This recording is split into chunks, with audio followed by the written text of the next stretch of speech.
Are you marketing a service business? Well, chances are, unless you have some hot chicks in a bikini promoting your business, you're going to need a real marketing strategy to bring in customers. And before most guys start dropping hundreds to thousands of dollars on online ads or hiring an agency, they rely on the physical, more cheaper, but still beneficial marketing techniques like door hangers, flyers, and bandit signs, which is the main topic of this video. And I know you've seen those signs all over the place, and that's because they work. Well, really, only some of them work. And the small majority of signs that do work could be you if you watch the rest of this video. This is Service Business Academy, and today I'm going to break down the best visuals to use on your signs for a higher conversion rate, the mistakes that most business owners make when they do bandit sign marketing, and then I'm going to cover how you can avoid those mistakes to start seeing higher conversions for your service with these bandit signs. And if you're still watching, then you probably own a home service business or you're thinking about starting one. So before we get into bandit sign marketing, there are 3 things that are essential for every home service business to have, one of which is a business management software to keep track of customers, send estimates, schedule jobs, and manage every aspect of your business. And for that, I recommend QuoteIQ. It's the best CRM software for home service pros. I love the Map Measure Pro feature that allows you to get accurate quotes for every single property based off measurements and your company's pricing. QuoteIQ is the all-in-one business management software for service-based business owners. You can try QuoteIQ for free with the first link down in the comment section and the description of this video. Second is business insurance. It sounds boring and you don't think about it until it's too late, so make sure that your business has it. I also have a link for a free insurance quote down below, so check that out as well. And lastly, you need leads. You can't rely solely on bandit sign marketing, and the lead generator is a great tool that provides thousands of potential customers to you based on your specific input and location.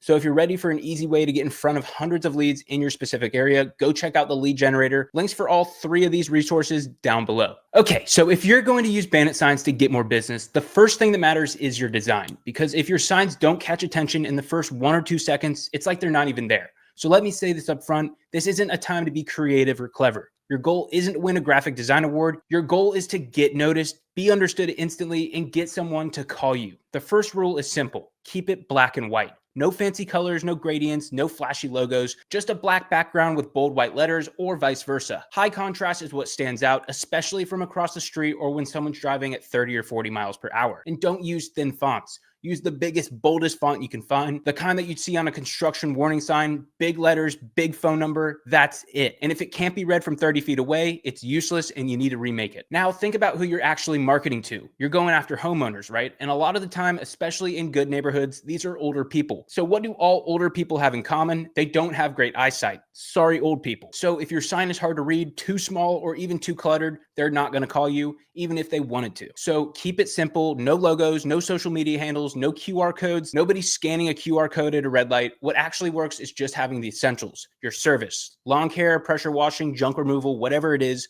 a short offer, something like starting at $45 or free estimates, and a big phone number, because at the end of the day, you want them to call you. You can also add in a line like call now or text for a free quote. Sometimes people just need that little push, and that's what a call to action does. It tells them what to do next. Now, one thing I recommend if you're serious about this, test multiple versions. Print 50 signs with one message and then print 50 more signs with another one. Use a slightly different price point or a different headline, and after a few weeks, you'll know which one actually works and gets the phone ringing, and that's the one to double down on. This entire thing is about instant recognition. If someone can glance at your sign, understand what you do, and know how to call you, you win. Anything else is just noise. So now let's talk about the mistakes of all this, because honestly, this is where most business owners screw it up. They print out a few signs, they throw them up wherever they feel like it, and then expect the phone to start ringing, and then when it doesn't, they blame the signs. But it's not the signs, it's the way you're using them. Well, it may be the signs, so they need to rewatch that first part. You can have the perfect wording, the perfect price point, the perfect message, but if your strategy sucks, the signs don't work. The biggest mistake by far is bad placement. I'm talking signs placed in areas with no traffic, or worse, signs where people's eyes are never looking. Think about where drivers are focused. Intersections, stop signs, U-turn lanes, red lights, drive-through exits, neighborhood entrances. That's where you put your signs. What doesn't work? Stretch of highway with no stoplights, 4-lane roads where everyone's going 60 miles per hour. That's where your signs become wallpaper. Nobody's gonna look at them. It's crazy to me. I've seen guys put signs behind bushes, behind poles, even on fences where the view is blocked by parked cars. It sounds obvious, right? But most people don't actually stop and look at their signs from the perspective of the driver. Put yourself in the car and ask, would I even notice this? If the answer is no, then your customer won't either. Another mistake I see constantly is inconsistent sizing. Some people go too small, like 12 by 18.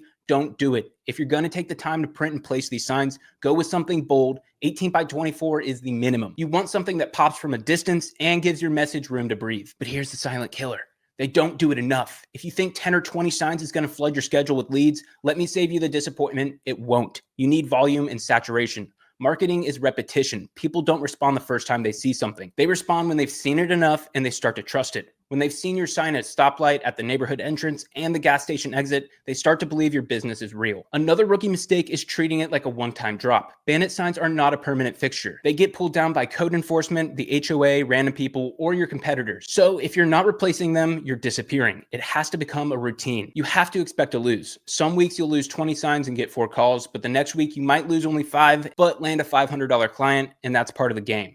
But a quick story time here. A buddy of mine that owns a roofing company in my city started placing his Bandit signs in a bunch of different locations. Sometimes when he came back, the signs were just straight up gone, or other times he would come and check on them and they would be in the exact same spot, but somebody would come by and spray paint his phone number out. So there was no way for people to contact him even if they saw his sign. So the whole point of that story is the importance of checking up and replacing your signs because you never know what might happen to them. But back to some mistakes. There's the design errors that we covered. People try to be too cute. They overthink it. They want it to look professional, so they add in their logo, bright colors that make it hard to read. They include Instagram handles. They put their full business name, a slogan, their license number. None of that matters. Customers aren't going to call you because you're licensed and insured. They're calling you because they want their grass cut, to clean a driveway, or to haul their junk. That's it. Be direct. Say what you do, how much it starts at, and give them a number to call. And here's a bonus for you, and this is huge. Don't put your signs in places that don't align with your ideal customer. If you're targeting high-end lawn care clients, but your signs are in front of a dollar store or on a highway outside by a trailer park, you're in the wrong zone. The signs might still be seen, but they're not going to convert the way you want them to. Think about your customers' behavior. Where do they drive to? Where do they shop? Where do they turn in their neighborhood? That's where you need to be. Most people fail with Bandit signs because they treat it like a gamble. They try it once, halfway, and quit. The truth is, it works if you do it right. But just like anything else in business, it's about consistency, strategy, and knowing how to play the long game. So now that we've gone through what most people do wrong, let's talk about how to actually do this the right way. Because when you avoid those mistakes and you follow through with the system consistently, Bandit signs will start bringing in real leads. The first thing is your mindset. If you're going in expecting overnight results from throwing up a few signs on a Saturday morning,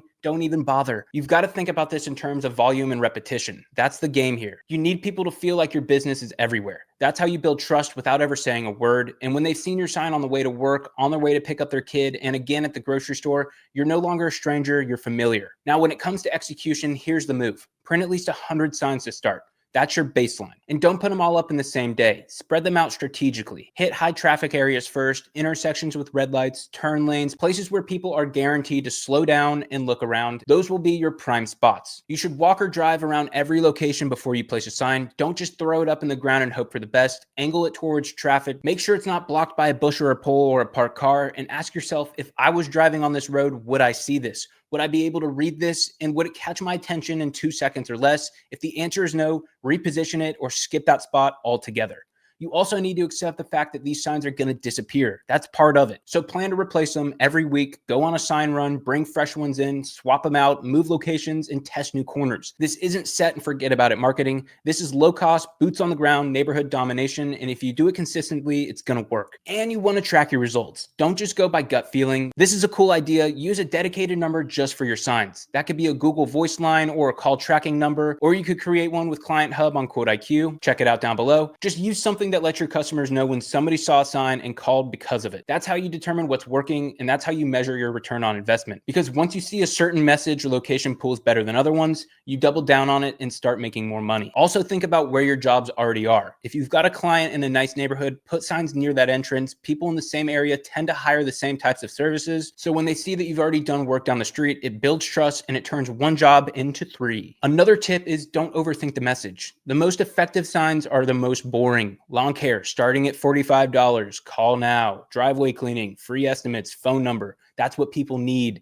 They're not buying your brand, they're buying the outcome. Make it clear, make it simple, and make it actionable. And if you do all this the right way, you have a clean design, high traffic placement, enough volume, and consistent replacement, Bandit signs will work wonders for your business. It's one of the cheapest ways to dominate a local area, especially if you're just getting started and don't have money for ads. but like anything else, it only works when you stick with it. So to wrap all this up, if you've been wondering whether Bandit signs still work in 2025, you've got the answer, and it's yes, they do, but only when you do them right. And the right message, the right placement, and the right amount, that's what separates the guys who get results from the ones who quit after 2 weeks. And before you go, I want to remind you that there are 3 essential things for any type of home service business. First, you need a tool to manage your business, quotes, invoices, and scheduling, all in one place. And for that, Quote IQ is your answer. If you're serious about running a real business, you should try it out for free down below. Second, you're going to need leads, because without customers, you've got a hobby, not a business. I've linked down below a full lead generator system to help you get high quality leads in the exact area that you work in. And third, you need insurance, because if you're just out there on people's properties and something goes wrong, you need to be protected. I've linked a fast, easy quote tool down below in the description and the comment section. So go check out all 3 of those resources. And if this video helped you out at all, drop a comment, hit the like button, and subscribe to the channel. We drop videos like this every week to help you grow your service business, get more clients, and make more motherfucking money. You're watching Service Business Academy. I appreciate you being here, and I'll see you in the next video.